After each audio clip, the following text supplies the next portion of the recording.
Lulutuin natin potserong isda. So, nag-prepare tayo ng mga gulay. Pero i-discuss ko ngayon kamote at saka itong ating saging na saba.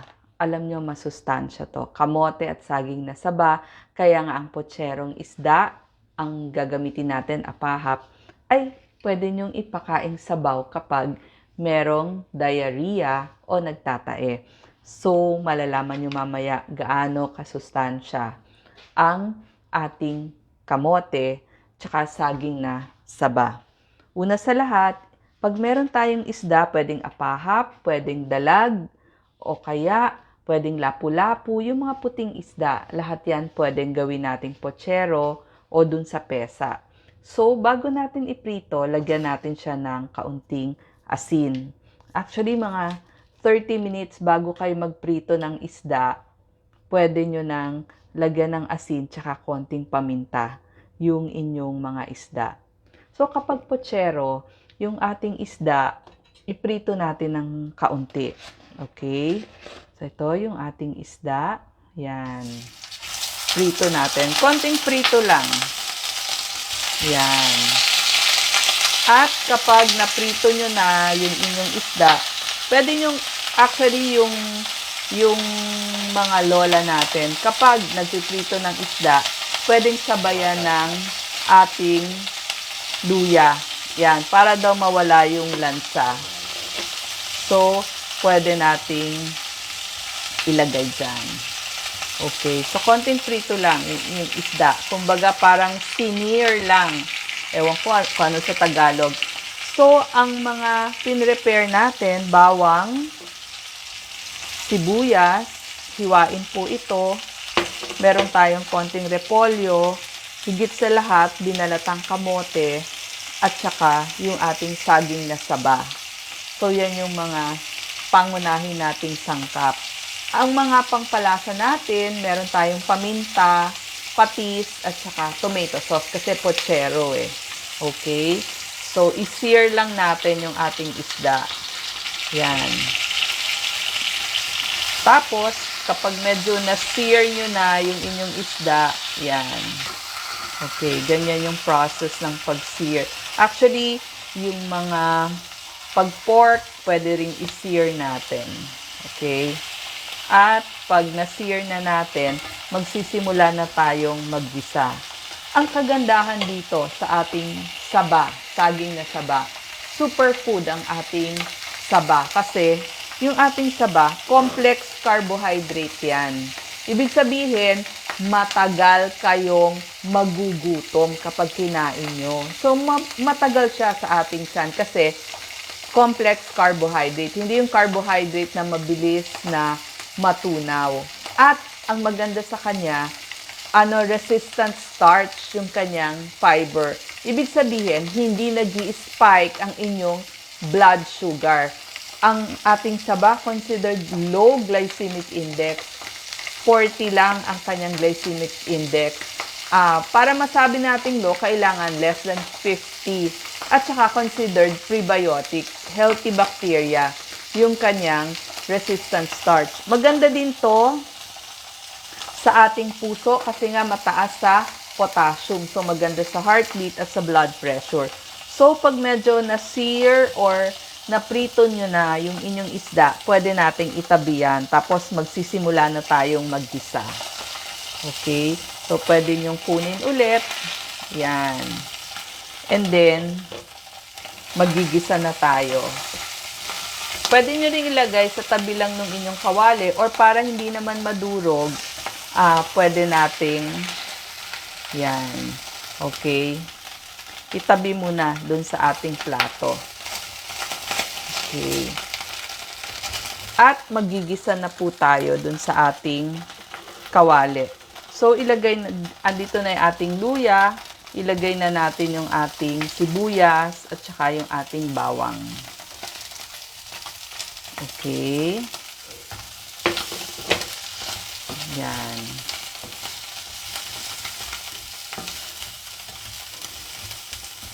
At habang ginigisa natin yung ating sibuyas bawang, pag medyo maganda na yung amoy or naluto na yung ating sibuyas bawang. Okay. Pwede na nating lagyan ng kaunting tubig. Yan. Ito po.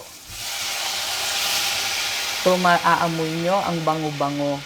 So, ito na yung magiging sabaw natin. Okay. Ito na yung water at pakuluin na lang natin. So, habang pinapakulo natin yung ating water, pwede na rin nating ihulog itong ating saba tsaka yung ating kamote. Sa bandang huli yung gulay tsaka yung isda. Tsaka maganda dito sa ating saba, maganda siya sa ating immunity kasi may vitamin C siya, vitamin B6 tsaka magnesium. Actually, kompleto siya, vitamin A, B, C. Tapos, potassium, magnesium, copper, iron. So, maganda to sa mga lutong nilaga. Pwede nyo ring i-air fryer yung inyong saging na saba para hindi maging oily. Pwede ding i-oven pero sa mga sabaw or may sauce, katulad nga ng puchero, laging nilalagyan. Okay? So, ilagay na natin yung ating saging na saba. Palambutin na rin muna natin yung ating kamote. Okay? Kasi 'di ba ang puchero, lagi yan may kamote, tapos pwede nyong takpan. Pwede nyo na rin siyang timplahin. Pag sabaw, pwede natin ilagay yung mga paminta na buo para pwedeng ihiwalay ng mga bata pag nakita nila. Okay? And konting patis ang ating panimpla. So, kanina, nilagyan na natin ng asin at konting paminta yung ating piniritong isda. So, ito para dun sa sabaw. Yan. Okay. Yan. So, palambutin lang natin yung ating kamote. Alam nyo, itong ating kamote, considered superfood din ang ating kamote. Lalo na ngayon, no, ang gaganda ng mga kamote. Tsaka sweet kamote, actually yung ibang mga lutuin na humihingi ng patatas, pinapalitan ko ng kamote. Kasi may fiber tong kamote. Prebiotic din. So, maganda din sa inyong puso. Tapos, sa pagtatae. Kaya nga, kanina, di ba sabi ko, pag kailangan ng sabaw sa nagtatae, bukod dun sa ating saging na saba, pwede din ang kamote.